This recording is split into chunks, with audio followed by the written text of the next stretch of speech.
ஈனத்தனமான காரியங்களில் ஈடுபடக்கூடிய காட்சிகளை நீங்க பார்க்கலாம். என்ன செய்வாங்க தெரியுமா? இந்த கொள்கை பிரச்சாரம் பண்ணுவோமா, நம்மளை வழிகேடுங்கிறதும் கண்ட இடத்துல கண்ட மாதிரி சொல்லிக் கொடுக்கிறதும் இது மாதிரி காரியங்களை எல்லாம் பார்ப்பார்கள். அதெல்லாம் நமக்கு மேட்டரே கிடையாது. நேர்வழி எது என்பதை நேரடியாக நிரூபிக்கிற ஒரு சமுதாயம் இது. அதனால அதையெல்லாம் பொருட்படுத்துகிற ஆட்கள் நாங்க கிடையாது. ஆனா என்ன புரிஞ்சுக்கிறோம் கேட்டா, தனியாக நாம செயல்படுற நேரத்தில் இந்த தனித்து செயல்படுவதையே ஒரு வழிகேடு போன்று காட்ட முற்படுகிறார்கள், பிரிக்கிறார்கள், ஊருக்குள்ள குழப்பத்தை உண்டு பண்றாங்க, இவங்க தான் பிரிவினைவாதிகள், நாங்கெல்லாம் ஒற்றுமையா இருக்கிறோம் என்று ஒற்றுமை கோஷம் பேசக்கூடிய காட்சிகளை நீங்க பாப்பீங்க. இதுக்கு முன்னாடி இந்த நாவினல் எல்லாருமே ஒற்றுமையா இருந்தாங்களாம். இப்பதான் ஒரு பிளவு வந்திருக்கான். ஆமா, இந்த ஊருக்குள்ள எல்லாருமே எலெக்ஷன் போடும் போது ஒற்றுமையா போய் யூஎம்பிக்கு மட்டும்தான் போடுவீங்க. உங்கள்கிட்ட அரசியல் பிரிவினைகள் இருக்கவே இல்லையா? யூஎன்பி பெரமுனேன்னு பிரியலையா? தபிலீக் தரீகத்து பிரியலையா? தபிலீக் தௌஹீத் பிரியலையா? நாம தான் புதுசா பிரிவினையை உண்டாக்கிட்டோமா? அப்ப என்ன விளங்கனு? இது இந்த பிரிவினையை நாம் பிரிவினை இதை பாத்தீங்கன்னா இதுக்கு முதல் காரணம் நாங்க இல்ல. இதுக்கு முன்னாடியும் பல பிளவுகள் இந்த ஊரிலே உண்டாய்த்தான் இருக்கிறது. இது சத்தியத்தினால் உண்டாகிய பிளவு, குர்ஆன் ஹதீஸை ஏற்றுக்கொண்டதினால் உண்டாகிய பிளவு, சத்தியத்தை செயல்படுத்த வேண்டும் என்கிற வேட்கையில் உருவாக்கப்பட்ட பிளவு. ஆனா நம்மளை எல்லாம் பார்த்து யாரு வழிகேடனுங்கிறாங்களோ அவங்களோட கொள்கை லட்சணம் என்ன தெரியுமா? இந்த பின்னாடி ஒரு பள்ளிவாசல் இருக்குது. இதுல இன்னைக்கு மகரிபு தொழுகை நேரம், நீ தொழுகை டைமுக்கு மௌலவி வர வேண்டியதானே? உனக்கு மௌலவி வீட்டு வச்சிருந்தா நேரத்துக்கு வந்து தொழுகை வச்சுட்டு போயிரு மக்களுக்கு. அது கால காணும். தொழுகைக்கு போய் அல்லாஹ் அக்பர்னு தக்பீர் கட்டுறதுக்கு மௌலவி நம்ம தரப்பாக போய் நிற்கும் போது ஓடி வந்து தள்ளி விட்டு நான் தான் இமாமுங்கிறாப்ல. நீ தான் இமாமுன்னு ஒரு நெத்தில ஒட்டிக்கிட்டாவது தெரிய ஊர்ல நாங்க தெரிஞ்சுக்கிறோம். நீ தான் இமாமுண்டா வந்து நிக்க வேண்டியதானே? இமாமத்து செய்வதற்கு ஒருவர் நிற்கும் போது அவரை தள்ளிவிட்டுத்தான் நீ இமாமத்து செய்ய வேண்டும் என்றுதான் நீ படித்த இஸ்லாம் கற்றுத்தந்ததா? என்ன நினைச்சுக்கிட்டு இருக்கிறாங்க? ஊர் முழுக்க சொல்றது உலகத்துல இவங்க தாங்க எல்லாத்துக்கும் பிரச்சனை, இவங்க தாங்க குழப்பம், நாகரிகம் தெரியா, பேச தெரியா, நடக்க தெரியா. உன் நாகரிகத்துல லட்சணத்தை மகரிபு தொழுகை நேரத்திலே பார்த்துட்டோமே. என்ன நாகரிகமா? தொழுகைக்கு இமாம் போய் நிற்கும் போது அப்படி தள்ளி விட்டு நான் தான் இமாமு அல்லாஹ் அக்பர், நான் தான் இமாமு அல்லாஹ் அக்பர் புதிய துவாவாது என்னது? நான் தான் இமாமு அல்லாஹ் அக்பர் புதிய துவா. அல்ஹம்துலில்லாஹ் ரப்பில் ஆலமீன் முதல்ல நான் தக்பீரை கட்டி முடிய ஒரு துவா இருக்குது, அது தெரியுமா உனக்கு? நான் தான் இமாம் அல்லாஹ் அக்பர் அல்ஹம்துலில்லாஹ் ரப்பில் ஆலமீன் ஓதிக்கிட்டே இருக்கிறாப்ல. நான் என்ன கேட்கிறேன்னு கேட்டா, தொழுகைக்கு என்று சொல்லி சனா துவா இருக்குது, அல்லாஹ் பாயித் பைதி இருக்குது, வஜ்ஜத் இருக்குது, இதெல்லாம் இருக்குதுன்னு உனக்கு தெரியுமா?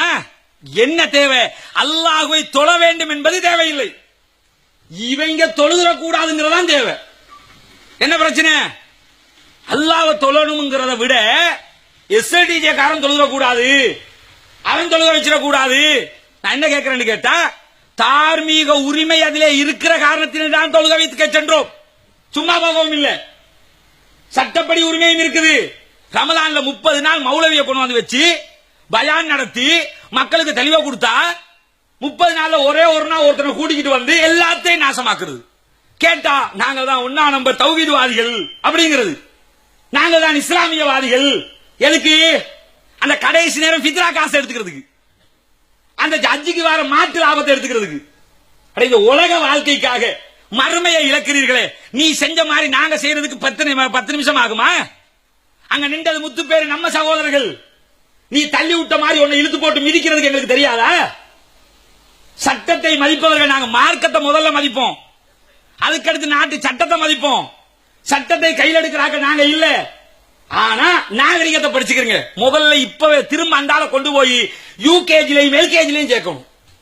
ஃபர்ஸ்ட்ல இருந்து ஒழுக்கத்தை படிச்சு வா, அதுக்கப்புறம் மதரசாக்கு ரிட்டர்ன் போ. 7 வருஷம் குப்பை ஒட்டினானான்னு கூட தெரியல. 7 வருஷம் நீங்க என்னத்த மார்க்கத்தை படிச்சீங்க? மார்க்கம் உலகத்துல என்ன நடைமுறையை படிச்சீங்க? நாங்கள் மார்க்கத்தை மதித்த காரணத்தினால் தான் நாங்கள் ஒதுங்கி சென்றோம், சட்டத்தை மதித்த காரணத்தினால் ஒதுங்கி சென்றோமே ஒழிய பயந்து போனோம் அர்த்தம் இல்ல. நீ செஞ்ச காரியத்தை 2 செகண்ட்ல நாங்க செஞ்சிருப்போம், இழுத்து போட்டு மிதிச்சிருப்போம். ஆனா செய்யக்கூடாது, மார்க்கத்தில் அப்படி செய்யக்கூடாது. அப்ப என்ன விளங்கணும் கேட்டா, அராஜகம் பண்ணுவது இஸ்லாம் அல்ல. ரசூலுல்லாஹி ஸல்லல்லாஹு அலைஹி வஸல்லம் அவர்கள் அதை எங்களுக்கு கற்று தரல. நாங்கள் நபியை பின்பற்றுகிறோம், நாங்கள் குர்ஆனை பின்பற்றுகிறோம். குர்ஆனை பின்பற்றுகிற சமுதாயம் அதை செய்யாது. உங்ககிட்ட குர்ஆன் இல்ல, ஹதீஸ் இல்ல, உன்னிடம் இருப்பது எல்லாம் வழிகேடுகளும் குரோதங்களும் கெட்ட எண்ணங்களும் தீய நடத்தைகளும் ஒழுக்கங்கெட்ட செயல்பாடுகளும். இதை வச்சிருக்கிற ஒருத்தன் அவன்கிட்ட போய் நல்ல நடத்தையை எதிர்பார்க்க முடியுமா? நபிகள் நாயகம் இது யாருக்கு ஒப்பானது? அபூஜஹலுக்கு ஒப்பானது. ரசூலுல்லாஹி ஸல்லல்லாஹு அலைஹி வஸல்லம் அவர்கள் மக்கமா நகரத்திலே சுஜூதிலே இருக்கிற நேரத்தில் அபூஜஹல் என்ன சொன்னான்? கூப்பிட்டான், முகமது தொழுதுகிட்டு இருக்கிறாரு, இவருக்கு யாராவது போய் அநியாயம் செய்யுங்க. ஒரு ஆள் என்ன செஞ்சான்? நபிகள் நாயகம் ஸல்லல்லாஹு அலைஹி வஸல்லம் அவர்கள் தலையை தூக்குகிற நேரத்தில் ரசூலுல்லாஹி ஸல்லல்லாஹு அலைஹி வஸல்லம் உடைய கழுத்தை வந்து நெரிக்கிறான். இதை பார்த்து கொண்டு ஓடி வருகிறார்கள் அபூபக்கர் சித்திக். ரசூலுல்லாஹி ஸல்லல்லாஹு அலைஹி வஸல்லம் அவர்களை காப்பாற்றி விட்டு சொல்லுகிறார்கள், அல்லாஹ்தான் கடவுள், அவனை வணங்குங்கள் என்று சொன்ன ஒரு காரணத்திற்காக இவரை கொலை செய்ய பார்க்கிறீர்களே அப்பா. நபிகள் நாயகத்திற்கு அபூஜஹல் எந்த வேலையை பார்த்தானோ அந்த வேலையை பார்த்துவிட்டு நான் தான் பள்ளி இமாம். பள்ளிக்கு இமாமா இருக்கிறதுக்கு தகுதி இருக்குதா இந்த ஹதீஸ் அடிப்படையில்? நன்றாக புரிந்து கொள்ளுங்கள். இந்த ஒழுக்கங்கட்ட செயல்பாடுகளை நிறுத்திக் கொள்ளுங்கள். மார்க்கத்தை புரிஞ்சுக்கிறீங்க, மார்க்கத்தை பின்பற்றுவதற்கு ஆசைப்படுங்கள், இஸ்லாத்தின் பால் வாருங்கள், குர்ஆனை பின்பற்றுங்கள், நபிமொழிகளை பின்பற்றுங்கள், குரோதங்களை கெட்ட எண்ணங்களை தூக்கி எறியுங்கள். அன்பாக அழைக்கிறோம். நீங்கள் சொல்வது சரி என்றால் எங்களோடு கலந்து பேசி எங்களுக்கும் அதை சொல்லித்தாருங்கள். நாங்கள் உங்களுக்கு சொல்லித் தருவதை போன்று எங்களுக்கு சொல்லித்தாருங்கள். உலக இலாபங்களுக்காக மறுமை வாழ்க்கையை இழந்து இந்த உலகத்தை அனுபவித்துவிட்டு நாளை மறுமையிலே ஹவுதுல் கௌசரில் தண்ணீர் தடாகத்தில் தண்ணீர் கிடைக்காமல் விரட்டப்படுகிற நிலை உங்களுக்கு உண்டாகிவிடக் கூடாது. எங்களுடைய சகோதரர்கள் நீங்கள். ஆகவே இது போன்ற காரியங்களை நிறுத்திவிட்டு குர்ஆன் சுன்னாவை பின்பற்ற வருமாறு அனைவரையும் அழைத்து இத்தோடு என்னுடைய உரையை முடித்துக் கொள்கிறேன்.